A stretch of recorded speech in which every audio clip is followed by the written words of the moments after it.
To the mayor and his high society syndicate, the lonely man in the mountain cabin was just background noise.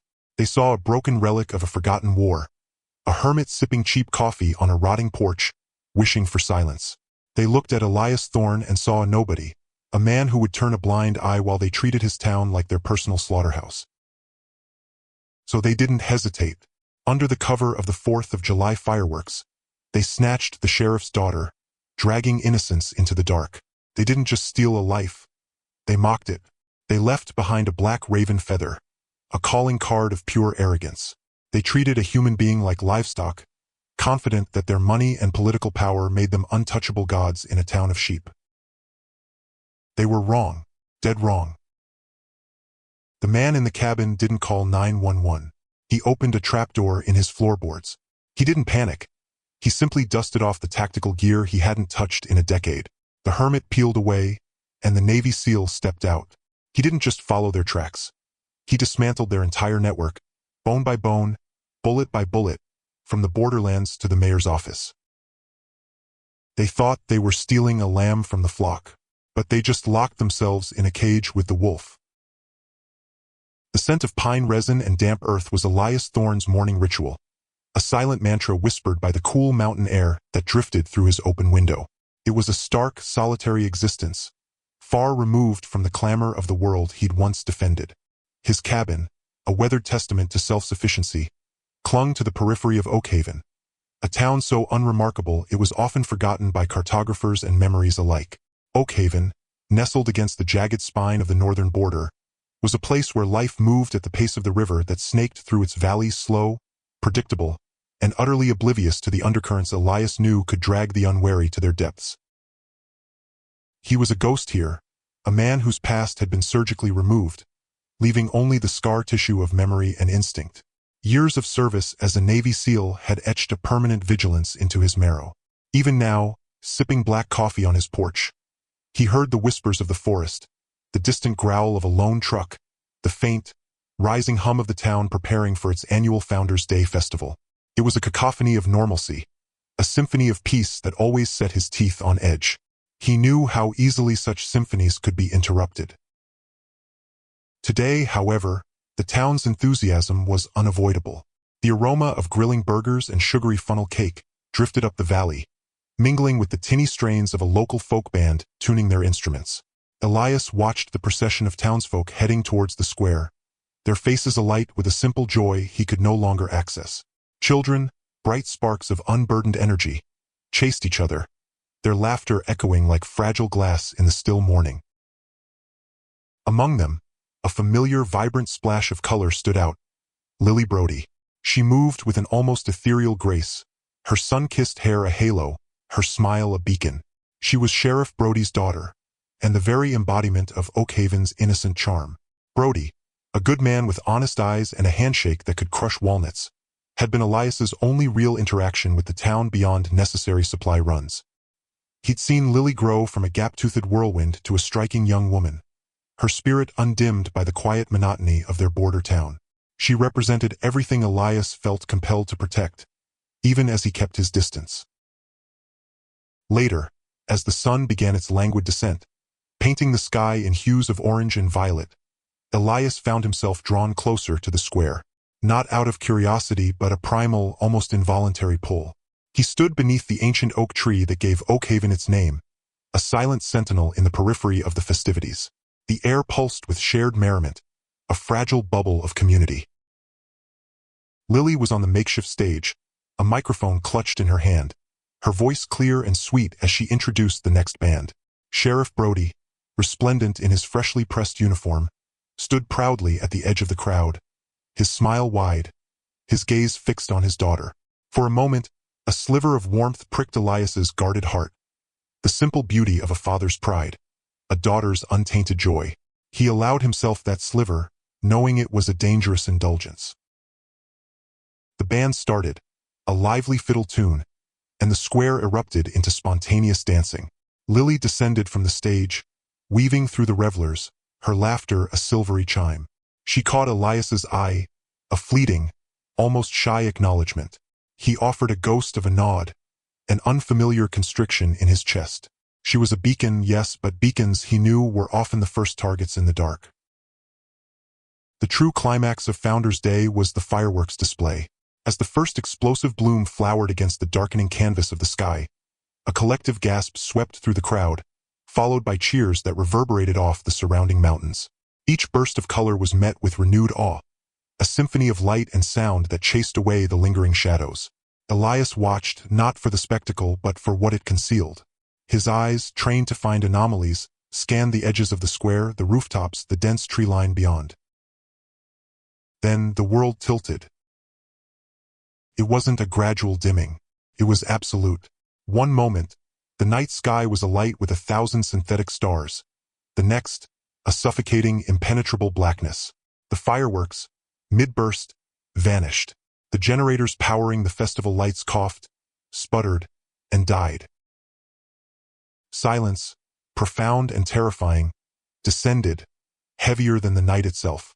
For a heartbeat, the crowd was stunned, a frozen tableau of confusion.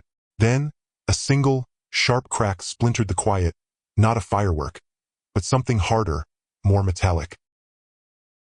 Gunfire.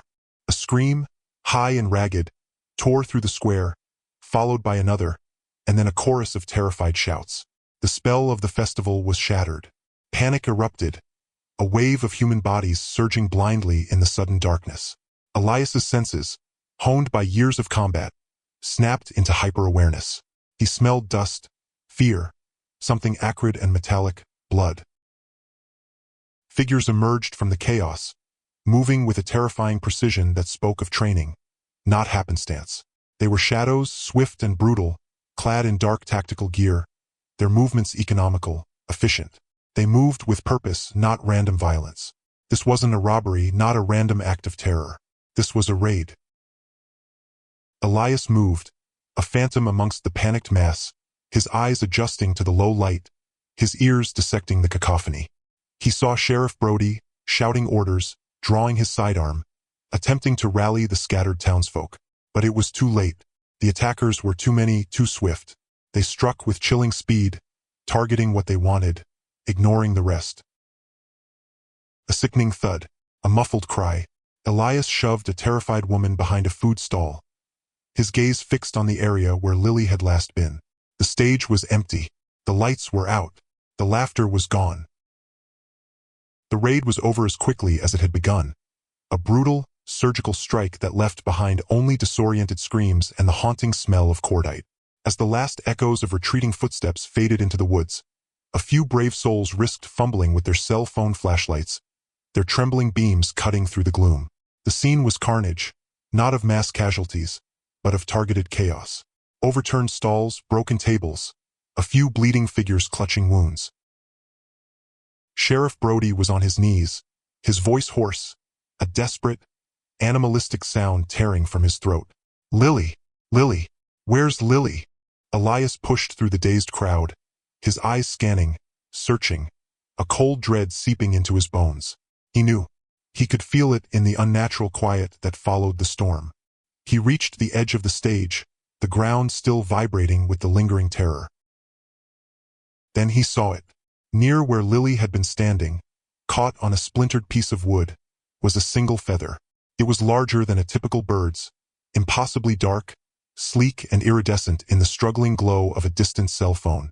Not just any feather, a raven feather, stylized, perfect. A calling card, and a chilling, undeniable message.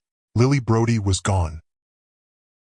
The iridescent sheen of the raven feather shimmered under the trembling beam of a cell phone, a silent, predatory promise in the flickering light. Brody stared at it, his face a mask of crumpled disbelief, the raw, animalistic cries he just unleashed replaced by a horrifying quiet. His hand, the one that routinely gripped the worn leather of his service revolver, now hovered over the feather, shaking, as if fearing it would bite. "No," he whispered, the sound ripped from a throat suddenly too dry to articulate anything else. "No, she's here. She has to be." Elias watched him, a familiar, cold detachment settling over his own senses. Grief was a luxury he couldn't afford, not now, not when every second counted. He knew this feather wasn't a random bird dropping. It was a brand, A message.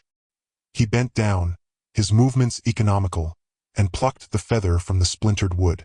Its shaft was impossibly smooth, the barbs perfectly aligned, almost too perfect to be natural. He tucked it into his inner jacket pocket, a silent promise forming in the grim set of his jaw. Chaos slowly coalesced into procedure. Deputies, still pale and shaken, began to cordon off the area. EMTs tended to the few injured, the minor cuts and bruises a grotesque counterpoint to the gaping, invisible wound of Lily's absence. Brody, despite his visible agony, began barking orders, his voice cracking, but his eyes retaining that desperate glint of a man clinging to the last vestiges of his professional identity. Perimeter. Forensics on standby. Every single witness interviewed. Every stall cataloged. I want a manifest of everyone who was here, from the vendors to the last goddamn spectator. His gaze landed on Elias, a flicker of suspicion battling with shared trauma. Elias, you saw something, right? Anything specific about them? Elias met his gaze, his own unwavering. Tall, broad shoulders, moving with a drill instructor's precision. Too dark to see faces. Not local. He omitted the critical detail of the feather, for now. Brody needed to believe in the system, in his badge. Elias needed to move beyond it. Not local, Brody muttered, running a hand through his thinning hair. Jesus Christ. This isn't how we do things. How we do things was exactly the problem. Elias knew that by the time the official channels moved, by the time the paperwork was filed and the jurisdiction lines drawn, Lily would be a ghost. He nodded vaguely, then began to drift, not away from the scene, but around its edges, his eyes no longer focused on the immediate aftermath, but on the approach, on the escape. The attackers hadn't just materialized on the stage. They'd come from somewhere, and in their haste, even professionals made mistakes, left traces. He moved through the periphery of the woods bordering the fairgrounds, away from the bustling deputies and their flashlight beams. The ground was soft, damp, covered in a carpet of pine needles and decaying leaves. He saw the faint impressions first, not footprints, not clear enough, but disturbances in the undergrowth, a crushed fern, a freshly broken twig, leading away from the stage, deeper into the forest. He followed the faint trail, a ghost tracing the steps of other ghosts, his senses alive to every subtle shift in the night air, every rustle. After 100 yards, the disturbed undergrowth became more pronounced, leading to a small, secluded clearing, barely visible through the thick canopy. And there, tucked clumsily into the crook of a low-hanging branch, almost perfectly camouflaged by a tangle of ivy, was a small, cylindrical device. It was crude in its concealment, but highly sophisticated in its design. A miniature, high-definition camera, motion-activated, powered by a self-contained solar panel. Next to it, mounted on a slender, directional antenna, was a parabolic microphone, capable of picking up conversations from surprising distances. These weren't local thugs. This was precision, patience, and professional-grade equipment, clearly designed to monitor the fair, to select their target with cold, calculated intent. Elias carefully dismounted the camera and mic, his fingers tracing the faint engravings on their casings. No brand names, no serial numbers. Just a small, stylized emblem etched into the matte black casing. A segmented, geometric representation of a bird's talon, a raven's talon. His blood ran cold. The feather in his pocket suddenly felt heavier, a burning coal against his chest. This wasn't just an abduction. It was an extraction. Someone had been watching Lily, waiting for the perfect moment. He pulled out his own phone, a burner, its screen devoid of identifying information. His fingers, surprisingly steady, flew across the keypad, accessing encrypted channels, contacting people he hadn't spoken to in years, people who lived in the shadows, who traded in information darker than any forest night. Talon mark, he typed, sending the image of the etched emblem. Feather from scene. Cross-border op. Likely. Target specific. Girl. Young. Brody's daughter. The response was immediate, a string of coded characters that his mind decoded in milliseconds. Raven Syndicate. Active across northern border. Known for high-value targets. Children. Artistic talent. Specific physical traits. Disappearances in Vancouver, Seattle, Portland. All with the same signature. No bodies. No ransoms. pure acquisition. The words painted a horrific picture, chilling him to the bone in a way the chaotic gunfire never could. Not a random act, not a desperate grab. His Lily had been chosen, targeted. For what? Her beautiful voice? Her bright, artistic spirit? It was a grotesque, unthinkable concept that clawed at the fragile edges of his composure. He heard the distant wail of a siren, heading towards the fairgrounds. Brody's world. A world of evidence tags, interrogation rooms, official warrants, and jurisdictional disputes. It would take weeks, months, for the official investigation to even begin to scratch the surface of an organization like the Raven Syndicate, an organization that likely operated with impunity across international borders, their tentacles reaching into the darkest corners of human depravity. Elias's jaw tightened. He knew what he had to do, what he was built to do. He couldn't wait for bureaucracy to untangle this knot. He couldn't trust the slow grind of the law to bring Lily home. Brody might be her father, but he was also the sheriff. Elias was just Elias, and that was exactly what Lily needed. He turned, not back towards the fairgrounds, but deeper into the woods, towards the dark line where the trees met the distant highway, a highway that would lead him away from the law, away from his carefully constructed quiet life, and towards a world he'd sworn he'd left behind. A world where ravens truly cast long, predatory shadows. His burner phone buzzed with another incoming message, a name flashing on the screen, a name from a past he'd tried to bury. _Victor, _. Elias hesitated for a fraction of a second, then answered. The time for deliberation was over. The time for conventional thinking was past. Lily was gone, and the only path to her led straight into the heart of the abyss. The name Victor hung in the air, a ghost from a life Elias had meticulously interred. Victor's voice, when it came, was a low growl, gravelly with the residue of too many cigars and too much suspicion. Elias, heard you finally woke up. Elias's grip on the burner phone tightened, the plastic digging into his palm. Lily's gone. Raven Syndicate. A beat of silence. Thought you were done, Watchman. The old moniker, a barb coded in recognition. She's important to you. It wasn't a question. Information is scarce, even for me. But I'll push. Give me a few hours. Where are you heading? South, Elias replied, the single word a testament to a direction, a mindset, a breaking point. I'm going in. Careful, old friend.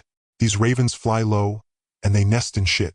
Victor's line clicked dead, leaving Elias with the fading echo of a past he could no longer outrun. He tossed the burner into the dense undergrowth its purpose served. The woods swallowed it, just as they now seemed to swallow the last vestiges of his civilian skin. He moved with a renewed urgency, but also a dreadful familiarity, towards a forgotten cabin he'd purchased years ago, a dilapidated shell on the surface, but beneath, a vault. The lock on the trapdoor in the cabin's floor was a relic, a series of precise movements, a subtle pressure, a forgotten code etched into muscle memory. The heavy oak panel groaned open, revealing not a dusty cellar, but a deep, cool, concrete-lined chamber. The air, thick and metallic, was the scent of his former life. Solvent, oil, treated canvas, and the faint, acrid tang of forgotten gunpowder. Inside, ordered meticulously on shelves and in airtight containers, was his shadow. Black tactical pants, reinforced at the knees and seat. A dark, non-reflective combat shirt. High-laced, silent tread boots. A utility belt heavy with pouches, spare magazines, a silenced pistol, a combat knife with a non-slip grip. Night vision goggles, their lenses glinting faintly. Maps, laminated and dog-eared, covering the forgotten, lawless pockets of the borderlands. A satellite phone, another burner, encrypted radios. Everything was here, waiting. His own personal armory, designed for one man's war. Each item he retrieved was a thread unspooling from his past, wrapping around him, pulling him back into the loom of his former self. He stripped off his civilian clothes, leaving them in a crumpled heap, a chrysalis shed. The cool, dark fabric of the tactical gear felt like a second skin, molded to his purpose. He moved with an efficient grace, checking every buckle, every stitch, every loaded magazine. His hands, once calloused from honest labor, rediscovered the delicate balance of a trigger, the swift draw of a blade. He studied the maps under a dim LED lamp, tracing a route, a series of neglected logging trails, dry riverbeds, and forgotten goat paths that carved through the mountains, bypassing official checkpoints. It was a route only someone intimately familiar with the land, someone who had spent years operating in its shadows, would know. A route that led directly into the heart of what the locals called La Boca del Infierno, Hell's Mouth, the cartel-controlled Badlands south of the border. Hours later, under the shroud of a moonless night, the old pickup truck, stripped of license plates and equipped with off-road tires, growled through the desolate landscape. The paved roads gave way to gravel, then to mud-slicked dirt tracks. The air grew heavier, thick with the scent of dust and distant mesquite smoke. Signs of civilization dwindled, replaced by rusting carcasses of abandoned vehicles and the occasional flickering, unwelcoming light in the distance. The border was not a line, but a transition. No fences here, no watchful patrols. Just a subtle shift in the Earth's temperament. A deepening silence, broken only by the chirping of insects and the growl of his engine. He crossed into Mexico not with a bang, but a whisper, the truck's tires spitting gravel as he navigated a treacherous, overgrown path known to smugglers and desperate migrants, but few else. Here, the law was a myth and power was measured in lead and fear. He drove for another hour, deeper into the territory, until he found a suitable hidden alcove for the truck. From there, he proceeded on foot, a shadow melting into the deeper shadows of the night.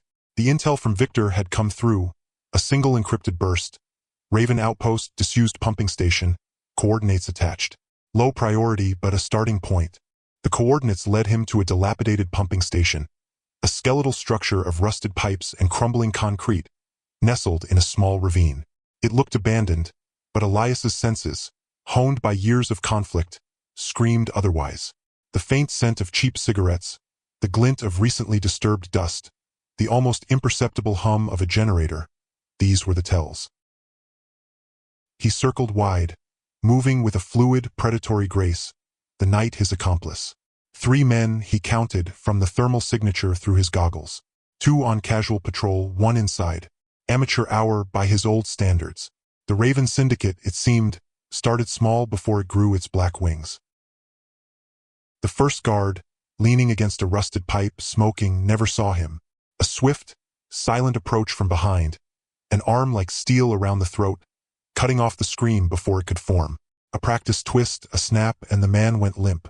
Elias lowered him gently, reverently almost, to the ground. No mess, no sound. Just another ghost in the desert wind.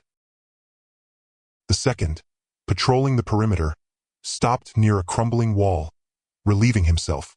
Elias was on him before he finished, a hand clamped over his mouth, the other driving the combat knife deep and true into the base of his skull.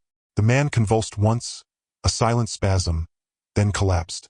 Elias dragged the body into the shadows, wiping the blade clean on the dead man's shirt. The cold efficiency was unsettling, even to himself. He was not just shedding civilian skin. He was donning the mantle of a hunter. The third, inside, was lazily watching a small, portable TV, its screen a flickering blue glow in the darkness. Elias entered through a rear window, moving like a wraith across the concrete floor. The man, startled by a faint creak, turned, but too late. Elias's hand covered his mouth, silencing the shout, and the heavy butt of the silenced pistol came down with brutal force on his temple. The man dropped, unconscious but alive. Elias needed him to be. He strapped the man to a chair, revived him with a splash of water, and began his work. It wasn't torture, not in the classical sense, but it was surgical, precise. Pressure points, nerve endings, the psychological unraveling of a man who believed himself safe. Elias spoke in a low, even tone, his Spanish fluent, laced with a chilling authority. He didn't threaten to hurt him. He simply showed him what could happen, what would happen, if he chose not to cooperate. The man, young, clearly out of his depth, broke quickly. He gave Elias a name, Mateo, and a location, a much larger staging point, a deserted hacienda 50 kilometers further south, near a small, forgotten town called Santa Serena.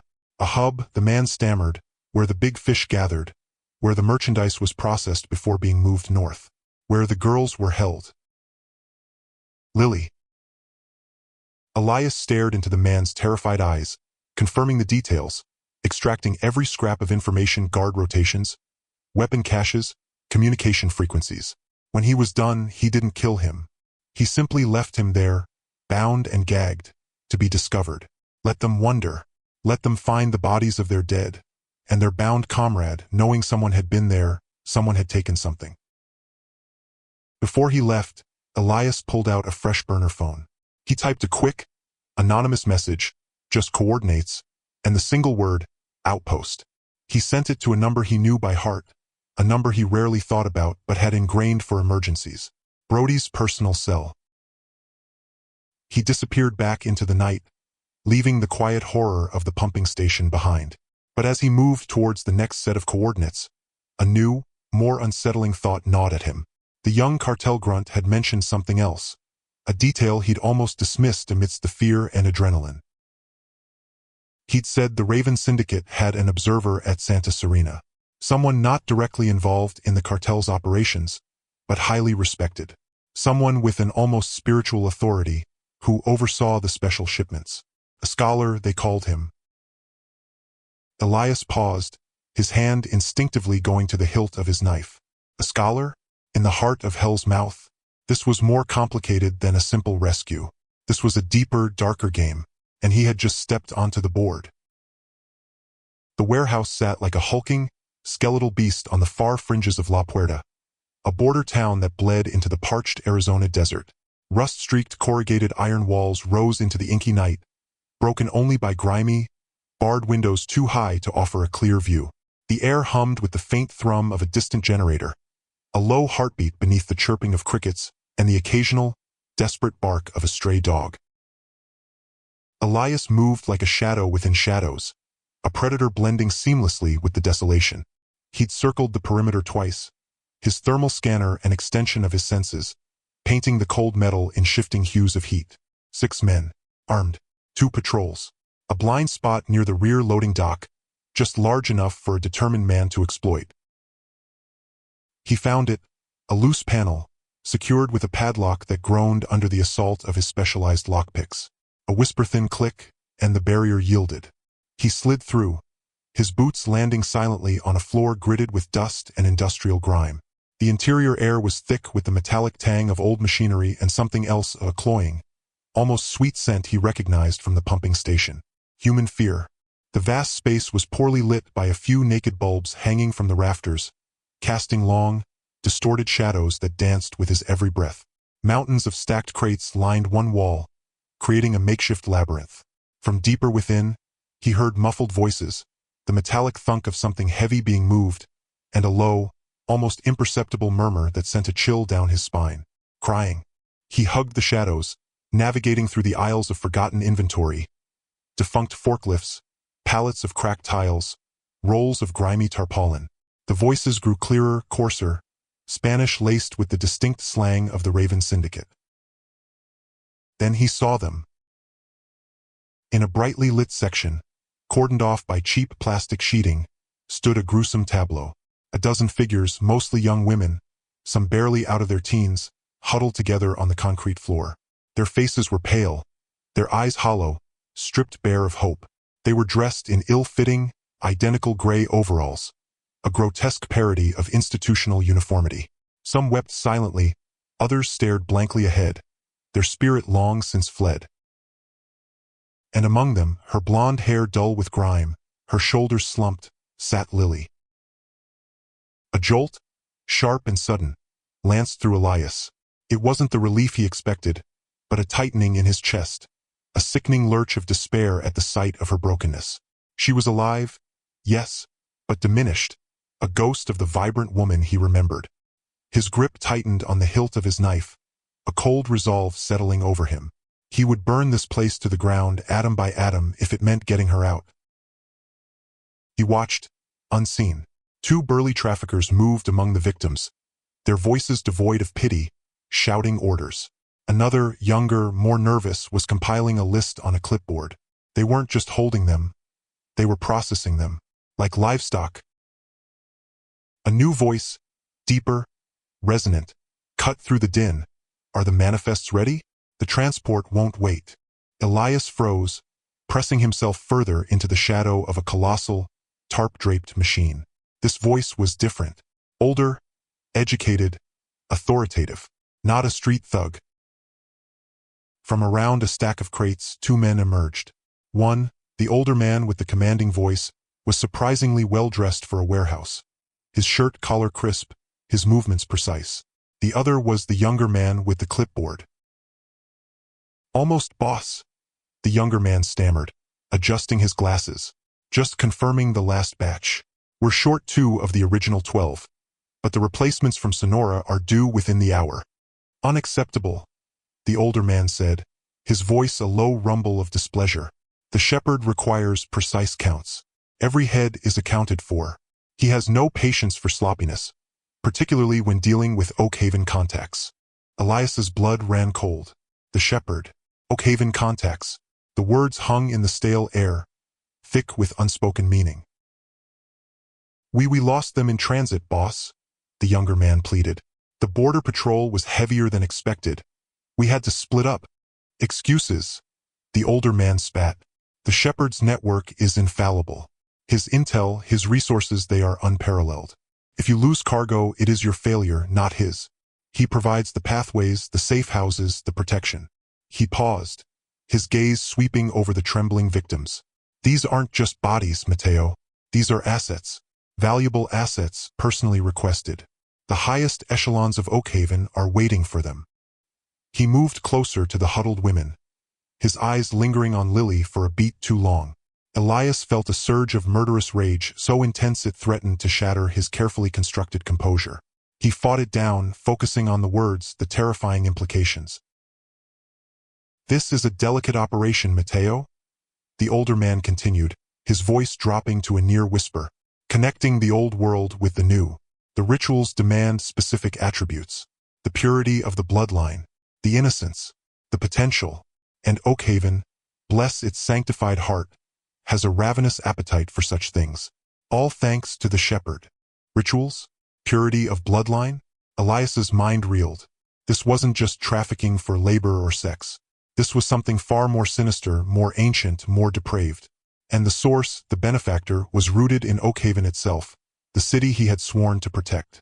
A city where Brody now served, perhaps unknowingly, just miles from this insidious rot. "Prepare them for the final leg," the older man ordered, his voice resuming its normal, harsh tone. "The trucks will be here at dawn. No delays. And ensure she is kept separate for transport. The shepherd has specific instructions for the blonde. Private delivery." His eyes flickered towards Lily again, a predatory glint in their depths. Elias felt a cold, hard knot of dread in his stomach. Private delivery. For the shepherd. This was no longer just about rescue. This was about infiltration, about unraveling a conspiracy that reached into the very heart of the sanctuary he once called home. He needed to get Lily out. But he also needed to know who the shepherd was. He needed names. He needed to understand the scope of this depravity. Brody had to know. Oakhaven had to know. But first, the immediate threat. The older trafficker began to walk towards Lily, a slow, deliberate movement that spoke of ownership and intent. Elias's hand went to his blade, his thumb tracing the cold steel. 1 man, 2, 3 more near the entrance. Not impossible. As the trafficker reached out, his hand hovering over Lily's shoulder, Elias heard a new sound, sharp and sudden from the main entrance. A vehicle. Not the transport trucks, not yet. This was different. "What was that?" the younger man, Mateo, hissed, his head snapping up. The older trafficker cursed, withdrawing his hand. "Damn it, not yet. Get them back behind the sheeting. Quickly." Panic flared among the victims as the traffickers began hurting them roughly, their earlier pretense of order dissolving. Lily, momentarily roused, looked up, her dazed eyes scanning the chaos. For a fleeting second, her gaze met Elias's, hidden in the deep shadows. A spark, a flicker of recognition in the depths of her despair. And then her eyes widened in dawning horror, not at the traffickers, but at him. A silent scream formed on her lips, a warning, not of discovery, but of something far, far worse. Just then, the main loading bay doors, massive and heavy, began to grind open with a metallic shriek, revealing the headlights of an approaching SUV. Elias saw it then, emblazoned on the side of the incoming vehicle as it drew closer, illuminated by the nascent light of false dawn. Not the Raven Syndicate symbol, something far more insidious, a stylized ram's head. The shepherd. He had walked into the lion's den, and the lion had just arrived. The metallic shriek of the loading bay doors ripped through the cavernous warehouse, each grinding revolution a fresh wound on Elias's nerves. The incoming SUV, a sleek, black behemoth that looked utterly out of place in the industrial grime, finally rolled to a halt. Its headlights carved twin tunnels through the pre-dawn gloom, momentarily blinding, then revealing the ram's head insignia, stylized, predatory, chillingly refined, emblazoned on its armored flank. The shepherd. He had seen it on intelligence reports, whispered amongst the few who dared to speak of the syndicate's upper echelons. A phantom, a myth, a force whispered to command loyalty through fear and a dark, twisted vision. Now it was a physical presence, pulling up mere yards from his hidden vantage point. The driver's side door swung open, revealing not a hulking brute, but a figure of unsettling composure. He was tall, lean, impeccably dressed in a charcoal suit that seemed to absorb the scant light. His face was a chiseled mask, crowned by silver hair meticulously swept back from a high forehead. His eyes, even from this distance, held an unnerving clarity, a depth that suggested a mind perpetually calculating. He carried no obvious weapon, but the way the traffickers, Mateo included, cowered, averting their gazes, spoke volumes. This was not a man who needed to display his power. It simply radiated from him. "Any issues, Mateo?" The voice was soft, silken, yet it carried an authority that froze the air. It was a question, but also a pronouncement, a subtle threat woven into an everyday query. Mateo stammered, scrambling forward, his customary swagger evaporated. "And no, sir, everything is contained, awaiting your instruction." The shepherd's gaze, unblinking, swept over the makeshift holding area, lingering for a fraction of a second on the huddled forms behind the tattered sheeting. Elias felt an icy dread crawl up his spine. This man wasn't just a trafficker. He was an architect of despair, a collector of souls. Amidst the forced deference, Elias saw his fleeting window. The arrival of the shepherd had thrown the lower-tier traffickers into disarray, their attention solely focused on their master. Guards were momentarily lax, their backs turned. Lily, now fully awake, watched the shepherd with an intensity that twisted Elias's gut. Her earlier silent warning echoed in his mind. He moved like smoke, a dark shadow against darker shadows, his boots making no sound on the dusty concrete. He bypassed the closest, most alert guards, sliding behind a stack of rusted barrels, then a collapsed pallet of broken crates. His objective: the rear of the sheeting, where Lily and a cluster of the most terrified victims were huddled. He reached the edge of the fabric, pulling it back just enough to slip through. The air inside was thick with the scent of fear, unwashed bodies, and despair.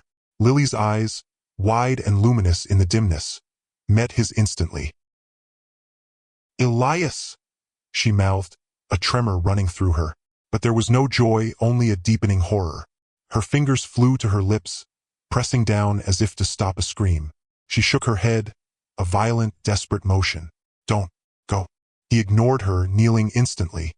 "I'm here," he whispered, his voice a rough caress. He reached out, his hand clasping hers, a silent promise, an anchor in her storm. Her skin was cold, clammy, but the grip she returned was surprisingly fierce. "I'm getting you out."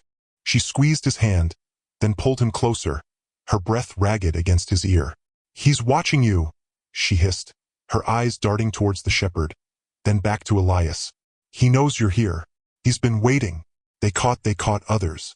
They asked about the Watchman."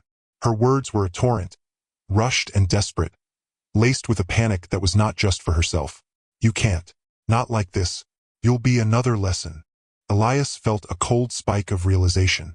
Her warning wasn't just about the immediate danger. It was about a trap. He's been waiting? The shepherd knew? This entire setup, perhaps, was designed to draw him out. This was a sophisticated, insidious game, far beyond mere trafficking. He had no time to process. He saw Matteo approaching the sheeting, responding to a subtle gesture from the shepherd. "I'm coming back for you," Elias vowed, his grip tightening. His eyes scanned the small group of huddled forms, mostly younger men and women, their faces a tableau of abject terror. They were barely guarded, the traffickers focused squarely on the new arrival. He couldn't get Lily now, not with Matteo returning, not with the shepherd watching. But he could take a few of these others. A small victory, a defiant scratch against the shepherd's polished facade. He squeezed Lily's hand once more, a silent apology for the choice he was about to make. She stared at him, her eyes pleading, but he saw a flicker of the old defiance, the spark of fire that refused to be extinguished. She would fight. He pointed to a small cluster of industrial waste, discarded tires, empty fuel drums, old tarpaulins, near the back entrance, away from the shepherd's direct line of sight. "When I make a diversion, go there. Follow the wall, don't stop. Head east." He mouthed to a terrified young woman clinging to a whimpering boy, then to a stoic older man nearby. He indicated the door he had used to enter. "Run." Then Elias slipped back out, moving with a predator's grace. He found a stack of cardboard boxes and old rags soaked in something flammable near the main loading bay's edge. A quick flash of his igniter, a whisper of flame, and then a roar. The fire blossomed, hungry and furious, spitting embers high into the air. Thick, acrid smoke billowed, instantly obscuring vision and filling the warehouse with the stench of burning refuse. "Fire! Fire in the main bay!" a trafficker screamed, his voice cracking with panic. The organized deference to the shepherd shattered. Chaos erupted. Traffickers scrambled, shouting contradictory orders, their attention fractured. The shepherd, though, remained unsettlingly calm, his eyes scanning the conflagration with an almost academic interest. In the ensuing pandemonium, Elias saw his chance. He darted back to the rear of the sheeting. "Now, go!" he hissed, pushing the terrified victims he had pointed to earlier. They hesitated for only a second, then surged forward, a desperate tide of humanity. 3 young women, the boy, and the older man sprinted towards the obscure rear exit, their steps clumsy with fear, but driven by a primal need for freedom. Elias watched them go, a pang of bitter triumph and crushing guilt warring in his chest. Not Lily. He couldn't spare another second.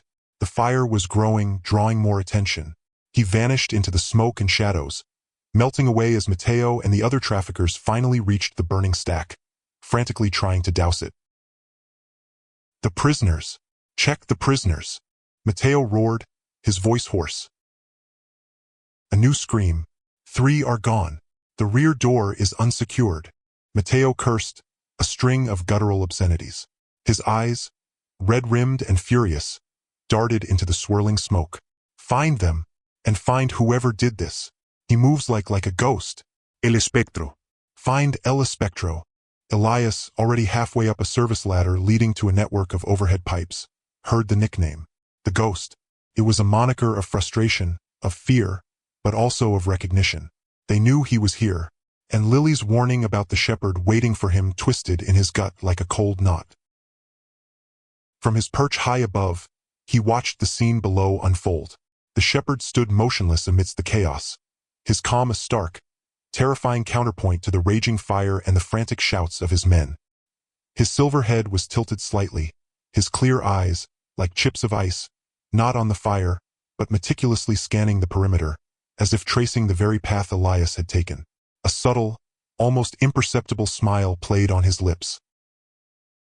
Elias had walked into the lion's den, expecting a simple hunt. He was wrong. The lion hadn't just arrived. It had been expecting him. And now Elias was not just the hunter, but the hunted, a pawn in a game far grander and more terrifying than he could have imagined. The shepherd wasn't just powerful. He was aware, and he had just shown Elias how carefully he played. The acrid smell of burning chemicals still clung to Elias's clothes, a phantom limb of the chaos he'd just escaped. He moved through the pre-dawn quiet of Oakhaven like a shadow, the chill air biting at his exposed skin. His ribs ached, a dull throb from a desperate leap, but the physical pain was a distant echo to the thunderclap in his mind. He expected me. The shepherd hadn't been an ordinary target. He had been the spider at the center of a meticulously woven web, ready for the fly to stumble in. He found refuge in a long-abandoned boathouse on the outskirts of the municipal lake, a place so derelict even the rats had moved on. The broken windows offered no warmth, but the solitude was a desperate balm. Spreading his stolen tablet and a handful of encrypted drives across a rotting workbench, Elias began to work. He couldn't afford to chase ghosts. He needed to unmask the one who wore the skin of a leader. Lily's words, fragmented and feverish, replayed in his head. He watches, he cleanses, the shepherd chooses his flock.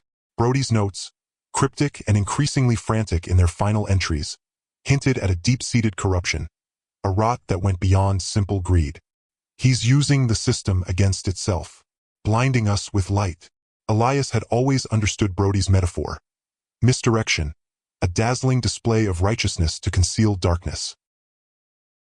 He started with the official records of Oakhaven's anti-crime initiatives, the very programs Mayor Thompson had championed with such fervor. Thompson, a man whose silver hair and earnest smile graced every civic billboard, lauded for his unwavering commitment to making Oakhaven a sanctuary of peace and prosperity.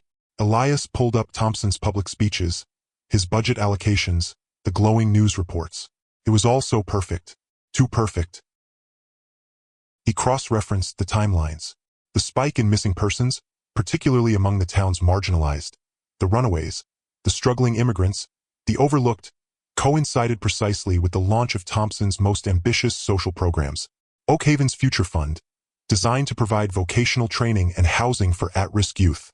The Community Outreach Initiative, connecting with vulnerable families. On the surface, humanitarian efforts. But Elias, his mind a finely tuned instrument for discord, saw the sinister undercurrent.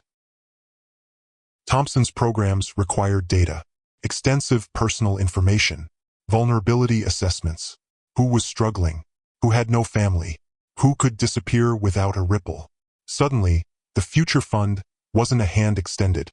It was a net cast wide. The community outreach wasn't offering help. It was identifying targets. Elias ran a complex algorithm, cross-referencing names from Brody's incomplete list of trafficking victims with the public enrollment lists of Thompson's initiatives. The matches weren't immediately obvious, obscured by layers of privacy protocols and redacted information. But then he started digging deeper past the public face of the data. He used his custom-built decryption tools, stripping away the digital obfuscation piece by agonizing piece. Started with a single name, Maya Ramirez, a young woman Brody had been desperate to find. Maya had vanished from her dilapidated apartment building a year ago, leaving behind only an eviction notice. Public records showed she'd been enrolled in the Future Fund 2 weeks before her disappearance, seeking assistance with housing and job placement. A dead end, Thompson's office had declared. But Elias found an internal, unlisted memo. Maya had been referred to a specialized placement program outside Oakhaven. A dead end for anyone else, but for Elias it screamed. The pieces began to lock into place with chilling precision. The specialized placement programs were a ghost network, a pipeline directly into the syndicate. Thompson wasn't just looking the other way. He was the architect of the sourcing, using his office to identify the perfect victims, those whose disappearance would create the least amount of fuss. He wasn't merely facilitating the trafficking. He was the shepherd, leading his chosen flock, or rather, the flock he deemed undesirable to slaughter. A cold dread seeped into Elias's bones, colder than the lake air. Mayor Thomas Thompson, Brody's colleague, Brody's friend, the man who had given the eulogy at Brody's funeral. His voice choked with feigned grief. The image of Thompson, standing tall at the podium, tears in his eyes, while silently orchestrating the very evil Brody died trying to expose, was a venomous spike to Elias's heart. Thompson's anti-crime rhetoric, which had once sounded like a noble mission, now echoed as a grotesque justification. "We must cleanse Oakhaven of its impurities," he declared in a recent town hall meeting, his voice ringing with conviction. "Uproot the elements that threaten our children, our future. It's an act of necessary hygiene, painful perhaps, but ultimately for the greater good." Elias had dismissed it as political posturing, a common trope. Now, the words twisted into something monstrous. Thompson wasn't talking about drug dealers or petty thieves. He was talking about people. He was using human beings as refuse, systematically removing them from his perfect vision of Oakhaven, while simultaneously enriching himself from their suffering. The controversial twist wasn't just that Thompson was involved, but his motive. It wasn't just about money, though the profits were undeniably vast. It was an ideology, a twisted moral crusade. He saw himself as the town's benevolent guardian, sculpting Oakhaven into his ideal by sacrificing those he deemed unworthy, disposable. And the trafficking syndicate? They were merely the efficient machinery for his cleansing. Elias closed his eyes, the flickering screen illuminating the grim lines on his face. The depth of the corruption was staggering. It wasn't a shadow organization operating despite the law. It was the law itself, warped and weaponized. Wearing a respectable suit and a kind smile, Thompson was untouchable, protected by the very trust he'd so cynically cultivated. He was fighting not just a criminal, but the very moral fabric of Oakhaven, woven with lies and betrayal. How did one expose a shepherd who convinced his flock he was saving them, even as he led them to the wolves? The task ahead seemed insurmountable, a crushing weight that threatened to swallow him whole. Elias, the ghost, had finally found his monster. But this monster wore a mayor's sash and wielded the power of an entire city, and he had already proven he knew how to hunt. The dust of the borderlands was a constant companion, a gritty film over Elias's tongue, a fine red powder coating his clothes. He moved like a shadow fractured by the harsh desert light, his breath coming in measured gasps that barely disturbed the oppressive silence. Days bled into nights, each one a stark lesson in perpetual motion, in the art of disappearance. He was a ghost in a land of rattlesnakes and scorpions, always listening, always smelling, always feeling the tremor of pursuit. Thompson's reach was long, stretching tendrils of corruption even into these desolate canyons. The local elements, county deputies, border patrol agents on the take were less efficient than the syndicate's enforcers, but more predictable, their pursuit patterns lazy, almost arrogant. The Raven Syndicate, however, was a different beast. Their men moved with professional precision, flanking, sweeping, using thermal imaging and drones that hummed like angry bees in the distance. They knew his training, understood his propensity for evasion.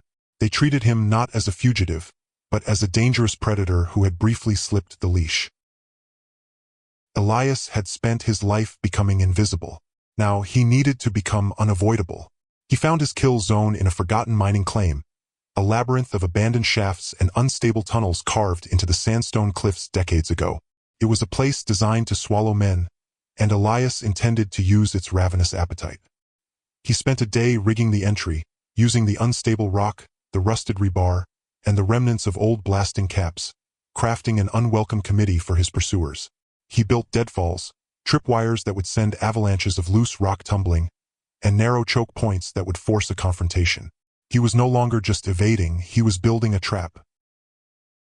The air inside the mine was thick with the scent of damp earth and decay, a cool, musty contrast to the searing desert heat. Elias moved deeper, past skeletal timber supports and derelict or carts, until he reached a chamber barely wide enough for a man to stand. He positioned himself behind a collapsed section of rock, his rifle ready, his breathing shallow. He waited. The minutes crawled, marked only by the drip of unseen water and the frantic beat of his own heart. Then, the telltale crunch of boots on loose gravel at the entrance. Flashlights cut through the gloom, their beams dancing like frantic fireflies. "He's in here," a voice echoed, thick with an accent Elias recognized from the Oakhaven docks. Syndicate. 3 men, then 4. One carried a thermal scanner. They were cautious, their movements deliberate. Elias watched them through the narrow gaps in the rock, a hunter observing prey. "Split up. 2 go left, 2 right," a gruff voice ordered. The thermal scanner flickered, its faint digital glow illuminating the lead man's face. Ramirez, a name Elias had overheard during his surveillance, a notorious enforcer for the Raven. Elias triggered the first tripwire. A cascade of rocks, large and small, detached from the ceiling with a roar, showering the passage and burying one of the syndicate men up to his waist. His scream was abruptly cut short as another boulder followed, striking him squarely. The others cursed, their flashlights darting wildly. Ramirez, ever the professional, shouted orders to move forward, not back. That was their mistake. Elias exploded from his hiding place, a wraith in the sudden chaos. His first shot was a clean double tap to Ramirez's chest, dropping him before he could raise his weapon. The other three scattered, their training kicking in, but the narrow tunnel was a death trap. One man stumbled over a hidden cable, sending a stack of rusted mining equipment clattering down, crushing his leg. His howls filled the tunnel, mixing with the crack of Elias's rifle. The third man, more alert, spun and fired a wild shot that ricocheted off the rock beside Elias's head, showering him with concrete dust. Elias returned fire, a precise shot that found its mark in the man's throat. He gurgled, falling backwards into the darkness. Only one left. Elias heard the distinctive click of a safety disengaging from the deeper part of the tunnel. This one was good. He hadn't panicked. Elias moved, pressing himself against the damp rock wall, listening for the telltale scrape of a shoe, the change in breathing. He knew the mine. This man did not. He heard it, a faint whisper of movement to his left. He pivoted, but the man was faster, appearing from behind a jagged rock formation, a long hunting knife gleaming dully in the anemic light.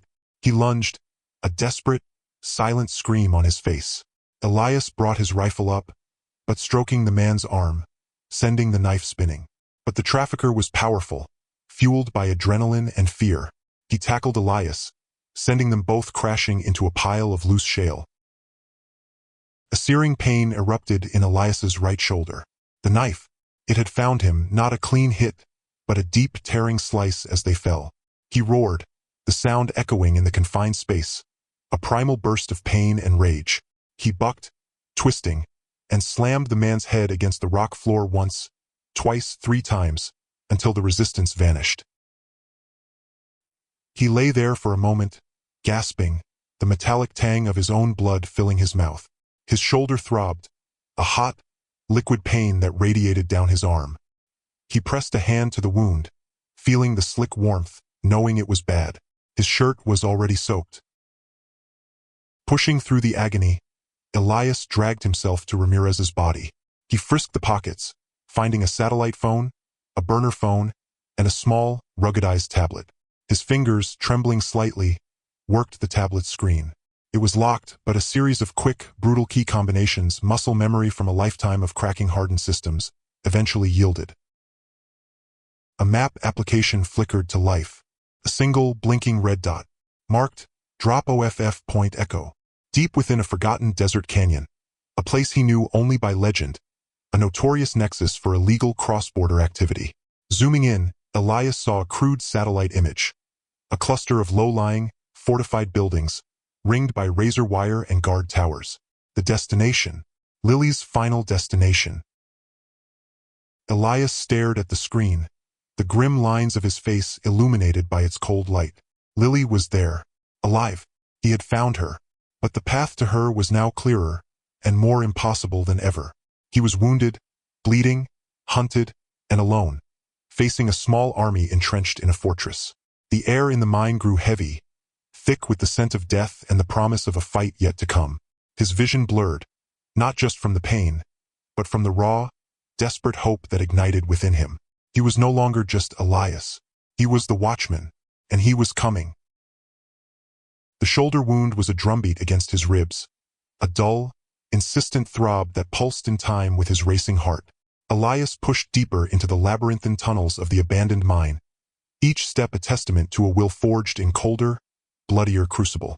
He didn't stop until the ambient light of the desert faded into absolute blackness, the air growing cool and still, thick with the scent of damp earth and distant decay. He found a small, forgotten niche, barely large enough to stretch out in, concealed behind a collapse of loose shale. Here, in this earthen tomb, he finally allowed himself to collapse, the pain a wave that threatened to drown him. His breath hitched, a ragged sound in the oppressive silence. First, assessment. He tore away the blood-soaked fabric of his shirt, grimacing at the sight. The bullet had torn a jagged furrow across his deltoid, deep enough to expose muscle, but mercifully, it seemed to have missed the joint and major arteries. Still, it was a festering invitation to infection. From his emergency kit, a compact, almost weightless pouch he'd carried through a dozen hells, he extracted what he needed. A small bottle of military-grade antiseptic, a sterile needle and thread, a roll of self-adhering bandage, and a tube of pain-numbing gel. The ritual was ancient, brutal, and deeply familiar. He poured the antiseptic over the wound, his body spasming in a silent scream. Gritting his teeth, he squeezed a generous amount of the gel onto the torn flesh, waiting for the dulling chill to set in. Then came the meticulous work. His fingers, still steady despite the tremor in his body, teased out minuscule fragments of rock and cloth embedded in the wound. Each tug was an exquisite agony, a raw reminder of his proximity to death. When the wound was clean, or as clean as he could make it, he began to stitch. The thread pulled taut, drawing the torn edges together, a macabre embroidery on his own flesh. There was no mirror, only the searing feedback from his nerve endings, guiding his hand. He finished, knotted the thread, and wrapped it tight, a makeshift second skin.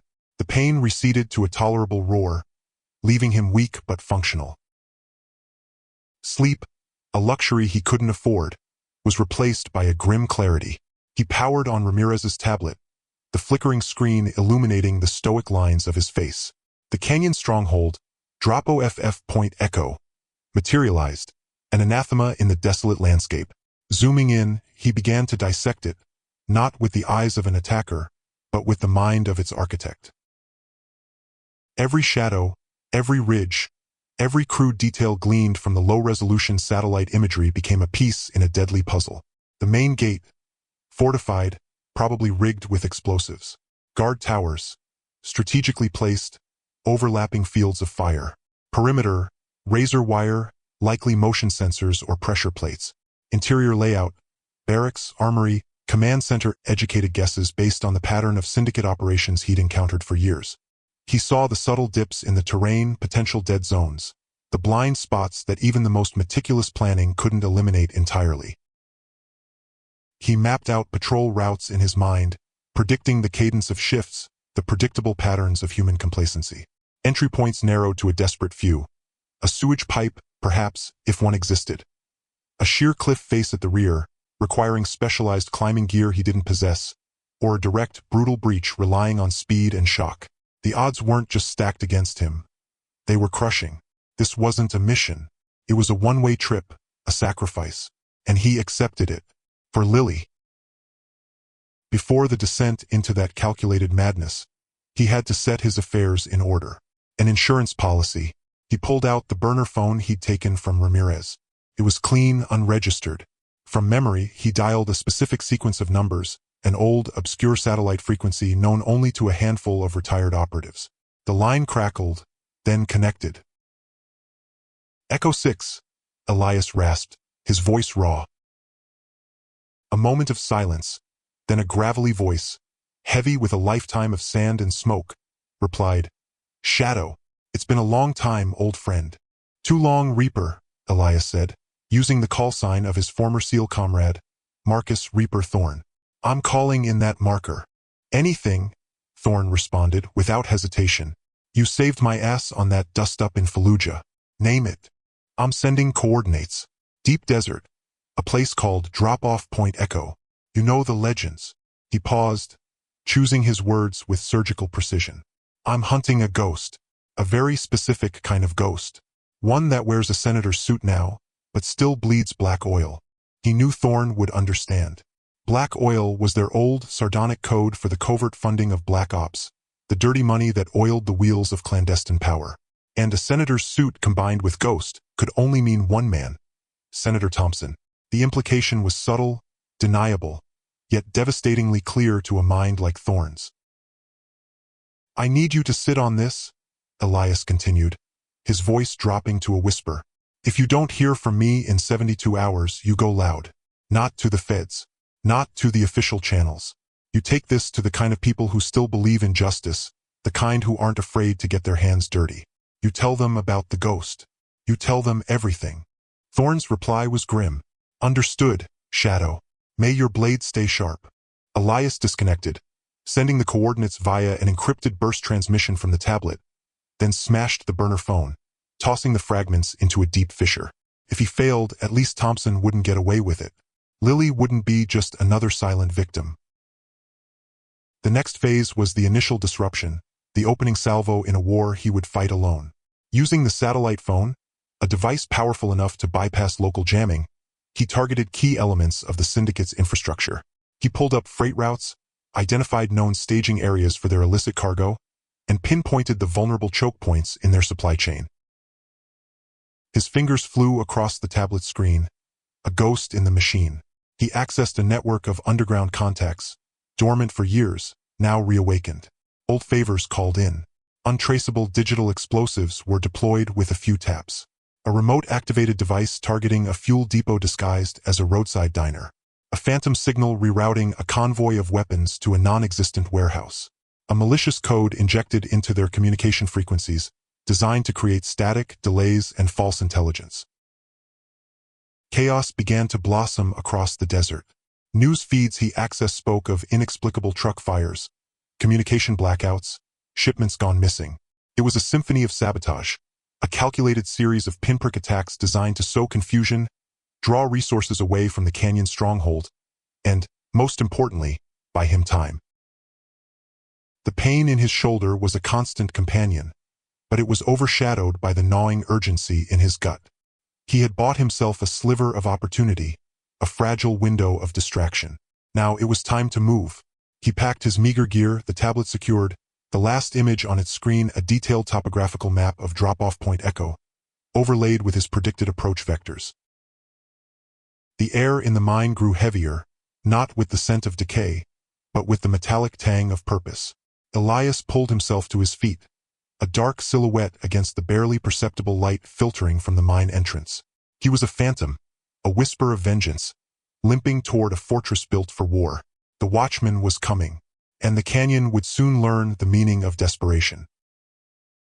The canyon air, once still and cold, now thrummed with a grotesque symphony of Elias's making. Distant explosions boomed, muffled by rock and distance, but close enough to send tremors through the very earth. Sirens, fragmented and sporadic, wailed like wounded animals, their cries cut short by malicious digital interference. Searchlights, erratic and frantic, swept across the jagged cliffs, painting fleeting arcs of panic. Elias, a wraith of muscle and scar tissue, moved through the chaos, a limping shadow against the flickering landscape. His injured shoulder screamed with every strained movement, a firestorm beneath his bruised skin, but he ignored it. The pain was a dull murmur compared to the roar in his ears, the phantom echo of forgotten screams, of promises broken, of a world left in ashes. He was a man propelled by ghosts, a force of nature refined by vengeance. The outer perimeter, usually a bristling deterrent of razor wire and motion sensors, was in disarray. Guards, pulled away to investigate the remote attacks, had left gaps, and those who remained were scattered, their comms crackling with static, their faces etched with confusion. Elias slipped through a hastily abandoned checkpoint, a suppressed pistol appearing in his hand as if conjured from the night itself. 2 sentries, arguing heatedly over distorted radio transmissions, never saw him coming. A clean, silent sweep of the arm, a snap, then another. 2 bodies folded to the dusty ground, their panic extinguished. He bypassed the main gate, which was now partially disabled, sparking wildly from what he assumed was a remote digital pulse. Instead, he scaled a sheer rock face adjacent to it, finding purchase in ancient fissures, his movements precise despite the agony in his shoulder. At the summit, a small, fortified observation post commanded a view of the canyon floor, a vulnerability he thought if properly exploited. From his pack, he produced a palm-sized block of plastique, the untraceable digital explosive he'd commissioned. He affixed it to the reinforced door, set a timer for a mere 5 seconds, and dropped into a hollow behind a cluster of boulders. The explosion was a contained roar, less concussive than a full blast, designed to shred steel without attracting undue attention from the entire complex. A cloud of dust billowed, followed by the clatter of falling debris.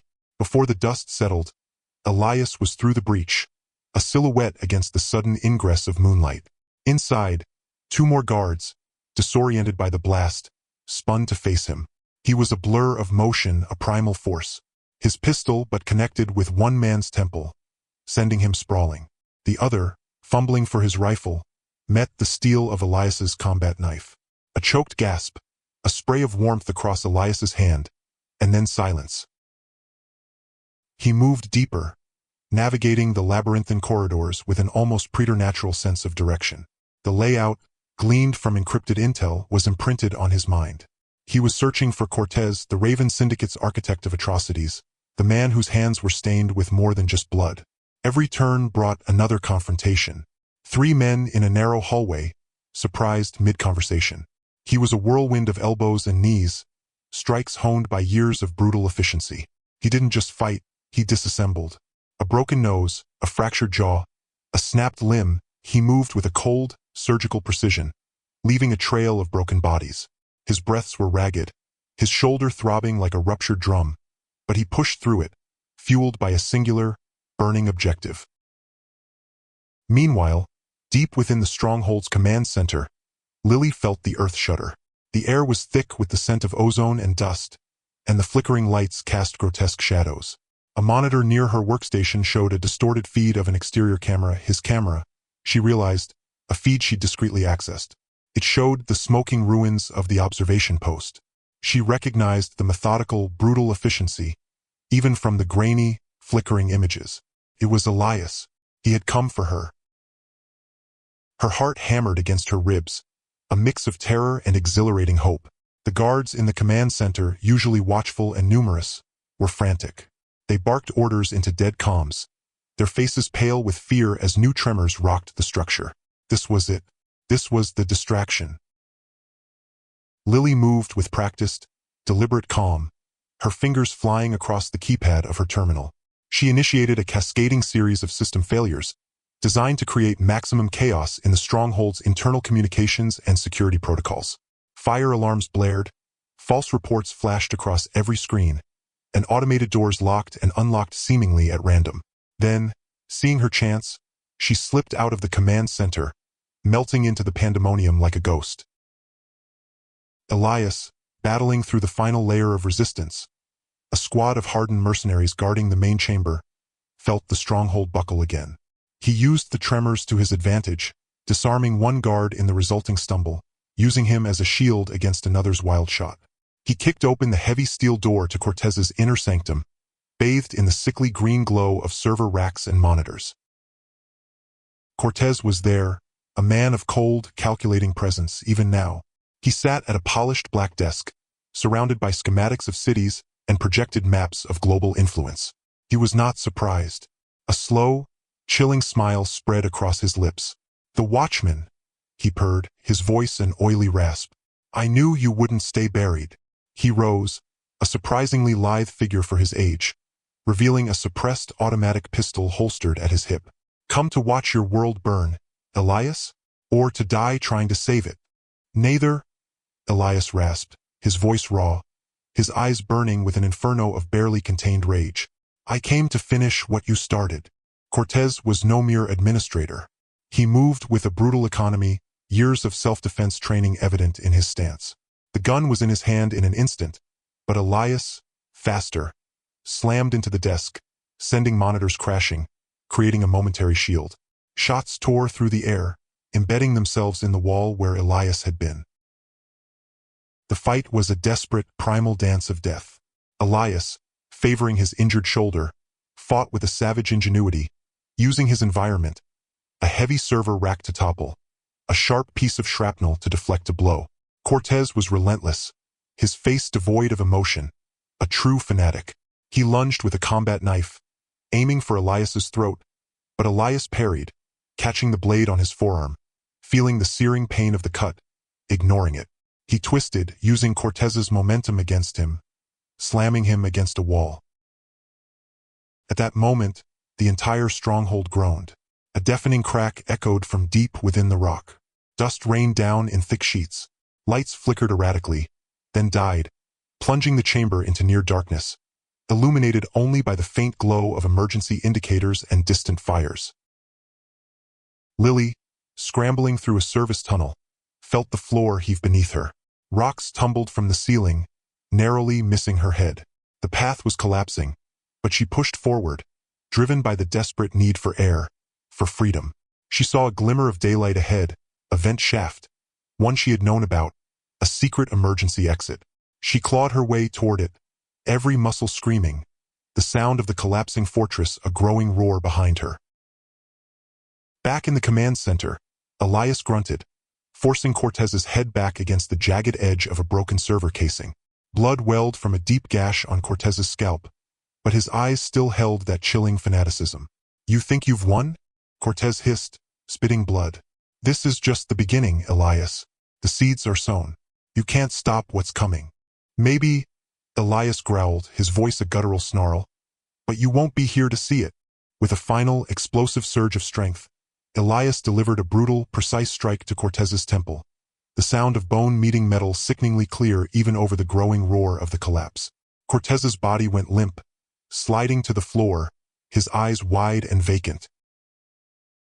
Elias stumbled back, blood streaming from his arm, his shoulder screaming in agony. His head swam. He had done it. But the victory felt hollow, ephemeral. The entire structure was coming down around him. Pillars crumbled, steel beams twisted and groaned, and the floor beneath his feet began to crack. He could barely stand, his vision blurring, the taste of dust and copper heavy in his mouth.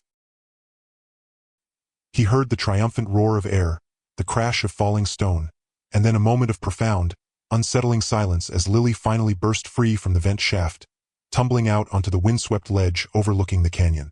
She looked back, breathless, tears streaming down her soot-streaked face, as the entire section of the mountain where the stronghold had been caved in, a monstrous roar of destruction, swallowing everything, including, she feared, the man who had given her this last, desperate chance. Elias, engulfed by the dust and the deafening roar, felt the earth consume him. He sank to his knees, his mission accomplished, his body broken. He closed his eyes, the image of Lily's face, alive and free, burning brightly against the encroaching darkness. He had saved her, but at what cost? And would anyone be left to know? The last watchman was falling, swallowed by the very mountain he had brought down. The canyon wind whipped at Lily's face, cold and indifferent to the inferno she had just escaped. Below her, the mountain groaned, not with the life of stone and earth, but with the death throes of a monstrous edifice. Dust plumed skyward, a choking, sepulchral cloud that swallowed the sun and the last visible remnants of Cortez's stronghold. She stood trembling on the narrow ledge, the precipice of a new, terrifying freedom, her chest heaving, lungs burning. The roar faded into a deep, guttural rumble, a sound that would forever haunt her nightmares. He was gone, Elias, swallowed by the very destruction he had wrought. A fresh wave of tears, hot and stinging, traced paths through the soot on her cheeks. He had given her life, twice, and vanished into the darkness he so readily embraced. She was alive, yes, but the cost, the unbearable weight of survival, felt like a debt she could never repay. The silence that followed the collapse was more terrifying than the noise, an empty, hollow vastness that mirrored the void in her own soul. Then a flicker, not a memory, but a distant hum, growing steadily. A low thrumming that vibrated through the rock beneath her bare feet. A helicopter, relief, so potent it threatened to buckle her knees, washed over her, swiftly followed by a fresh surge of fear. Who was coming? Was it them? The rotor wash hit her like a physical blow as a black, unmarked federal helicopter hovered into view, its powerful searchlight cutting through the dust. Ropes descended and figures in tactical gear, not the cold, anonymous uniforms of Cortez's men, but the insignia of the FBI, fast roped onto the ledge. A voice, amplified, boomed through the fading echo of the mountain's collapse. "Lily Chun, you're safe. We're here for you." Lily stumbled forward, her legs like jelly, her arms instinctively rising in a gesture of surrender and desperate hope. A man, broad-shouldered with a grim set to his jaw, was the first to reach her.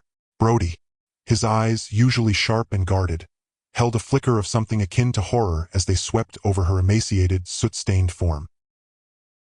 "Lily," he breathed, his voice rough. He didn't embrace her, recognizing the fragile barrier of her personal space, but his hand hovered, a silent offer of protection. Thank God. As medical teams moved in, Gently wrapping her in a thermal blanket and checking for injuries, Brody turned to the collapsing mountain. The federal agents, a small army, were already fanning out, securing the perimeter, their flashlights probing the gaping maw where the stronghold had once stood. "He sent a ping," Brody explained, his voice low enough only for Lily to hear, even as agents secured the ledge. A coded burst, barely a second long, from an untraceable satellite phone. Just a location, a few keywords: Chun, Cortez, compromised, Section 7, Thompson, and a single encrypted file reference. Thompson. The name hung in the air, a poisonous, unexpected twist. Lily felt a surge of nausea. Section 7 was a highly classified internal affairs code, almost mythical in its implications. Brody's team, working with a precision that bespoke vast experience, moved quickly. Another helicopter, this one equipped with advanced thermal imaging, scanned the debris field. There was no sign of Elias, but as they expanded their search, guided by further, subtler clues Elias had embedded in his fleeting communication, they found them. Not within the primary collapse, but in a series of hidden, sub-level escape tunnels that Elias must have discovered, or perhaps even engineered to bring to light during the chaos. Dozens of victims, women, children, men, emaciated, terrified, but alive. Lily watched from the medical tent, shivering despite the warmth, as they were brought out, one by one, blinking in the harsh light, their faces etched with the same horror that haunted her. She saw their blank stares, the way they flinched from human touch, and knew, with a sickening certainty, that their freedom was only the beginning of another prison. Meanwhile, back in the city, the encrypted file reference had detonated a political bomb. Elias hadn't just sent a location. He'd provided the key to a digital dead man's switch. The information, a meticulously catalogued dossier of illegal arms dealings, human trafficking connections, and corporate espionage, all funneled through shell companies and offshore accounts, pointed unequivocally to one man, General Alistair Thompson. The fallout was immediate and spectacular. Thompson, caught entirely unawares, was arrested from his Pentagon office in a highly publicized, deeply humiliating spectacle. The news channels erupted, splashing his face across every screen, dissecting his betrayal. The sophisticated, ruthless operations Cortez had run had not been solely the work of a cartel, but a clandestine, high-level conspiracy operating under the very nose of national security, facilitated by a man sworn to protect it. The controversy was a maelstrom, ripping through the highest echelons of government, leaving a trail of shattered reputations and career endings. For Lily, the aftermath was a haze of hospitals, therapists, and the suffocating pressure of being a national hero she didn't want to be. She was safe, yes. Physically, she was healing, the cuts and bruises fading, her weight slowly returning. But the echoes of the stronghold, the stench of fear and blood, the chilling finality of Cortez's demise, played on an endless loop in her mind. Every shadow held a monster, every sudden noise a threat. The world, once a place of order and predictable rhythms, had become a chaotic, dangerous wilderness. She wanted to talk about Elias, about the man who had done all of this, but Brody simply shook his head. "He's gone, Lily. No trace. As always, he does his work and he vanishes. Like a ghost. A ghost indeed." Miles away, cloaked in the silent majesty of a snow-dusted peak overlooking a different, untouched valley, Elias watched. The thermal imager, a device of surgical precision, showed Lily, frail but resilient, stepping out of the Federal Processing Center, a hand hovering instinctively over a new, unhealed scar on her arm. He saw Brody beside her, a steady, protective presence. He saw the slow, almost imperceptible tilt of her head as she looked up at the vast, indifferent sky, a hint of defiance in her weary gaze. He took a slow, deep breath, the crisp, clean air a stark contrast to the dust and blood of the mountain. His own wounds, though severe, were already tended, a testament to his harsh training and an almost superhuman will. He was a wraith, a whisper, a shadow, and he had done what he set out to do. Lily was free. The network was broken. Thompson, the viper in the nest, was exposed. Peace, a fragile, fleeting thing, but it had arrived, for some. Elias lowered the scope, the image of Lily's face lingering in his mind. He was a sentinel, forever bound to the peripheries, forever watching. He knew the fight wasn't truly over. Not for Lily, not for the world, and certainly not for him. His work was never done. He was the last watchman, and his watch, silent and unseen, continued. But as he packed his gear, preparing to melt back into the wilderness, a new, unsettling anomaly flickered across his comms. A faint, encrypted burst, not from Brody, not from any known ally, but from an old, long-dormant frequency. A frequency tied to the highest echelons of a different, more ancient shadow organization he thought he had dismantled years ago. The watch was not over. It was only just beginning again.